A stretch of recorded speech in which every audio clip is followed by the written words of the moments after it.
আজকে আপনাদের সাথে একটা ছোসা বা শয়তান কাস্টমারের কথা শেয়ার করব। মানুষকে এই একটা কথা কি বারবার বলতে ইচ্ছা হয় বলেন তো? আমাকে নরমালি কেকের জন্য নক করে, তো আমি বলি যে কবে লাগবে, সে ডেটটা বলে দেয় আর তার কতটুকু কেক লাগবে সেটাও জানিয়ে দেয়। আমি সেই অনুযায়ী তার অর্ডারটা কনফার্ম করে নিই আর তাকে বলি অ্যাডভান্স পেমেন্ট করতে। সে অ্যাডভান্স পেমেন্টও করতে চায়, কিন্তু তার একটা শর্ত।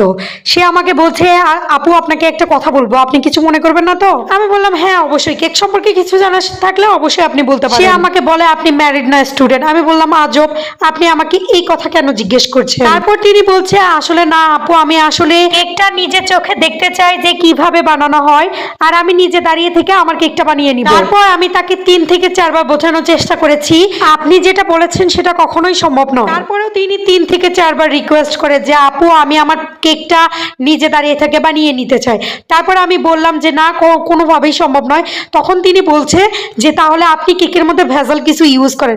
তো আমি বললাম যে ভাই, আপনার যদি ট্রাস্ট করার ইচ্ছা হয় আপনি কেকটা নেবেন, নইলে আমার কাছে অর্ডার করার কোনো দরকার নাই, আরো অনেক জায়গা আছে সেখানে অর্ডার করেন। তারপরে তিনি বারবার বলছে আমি আপনাদের লোকেশনে কালকে যাব, আমি আপনার থেকে কেকটা বানিয়ে আনবো। বাধ্য হয়ে তাকে আমি ব্লক করেছি।